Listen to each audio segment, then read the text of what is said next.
दोस्तों आज की वीडियो में मैं बता रहा हूँ कि आईसी को कैसे चेक करें।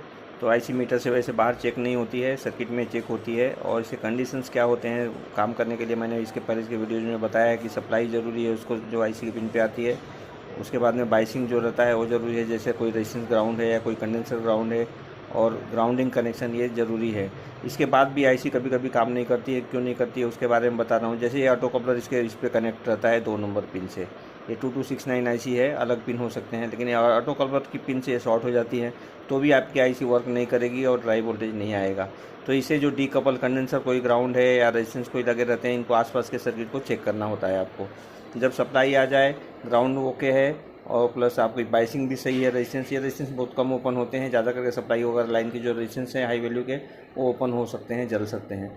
लेकिन अगर इसके बाद भी आपकी बाइसिंग नहीं हो रही है या आईसी काम नहीं कर रही, तो आपके ऑटो कपलर वगैरह चेक करना होता है। आसपास से इससे रिलेटेड सभी कंपोनेंट आपको देखने पड़ते हैं। जब आईसी नॉर्मली आईसी वैसे बाइसिंग हो जाने के बाद में ड्राइव आ जाता है, लेकिन उसके बाद भी अगर कोई शॉर्टिंग हुई है तो आपके अब ड्राइव नहीं आएगा। तो आईसी को इस तरह से कंफर्म करना होता है। और डाउट में भी आपको आईसी चेंज करना होता है। जब आप कंपोनेंट चेक करते हैं उसके बाद भी अगर आपको लगता है नहीं काम कर रही है आईसी, तो नई आईसी आपको डाल के देखना पड़ेगा।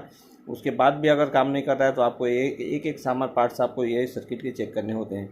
ये तो 8 पिन्स की आईसी है, इस पर ज़्यादा कंपोनेंट है नहीं, तो ये 5-6 पार्ट्स लगे रहते हैं, ये आपको चेक करना है। ऑटो कपलर के जो जनरली जो ये 2 पॉइंट है जो आईसी से रिलेटेड होते हैं, इस पर अगर आप रजिस्टेंस चेक करेंगे तो ओम्स में तो कुछ भी नहीं दिखाएगा, लेकिन डायोड के रेंज में आप देखेंगे तो one side 550 ohms to 650 ohms का रेजिस्टेंस दिखाता है और वन साइड आपको इन्फिनिटी दिखाएगा, मतलब कोई भी रीडिंग नहीं आएगी। तो इस तरह से गेस करना होता है आपको आईसी के बारे में। आईसी की हीटिंग टेम्परेचर देख के भी मालूम पड़ता है कि आईसी ख़राब है।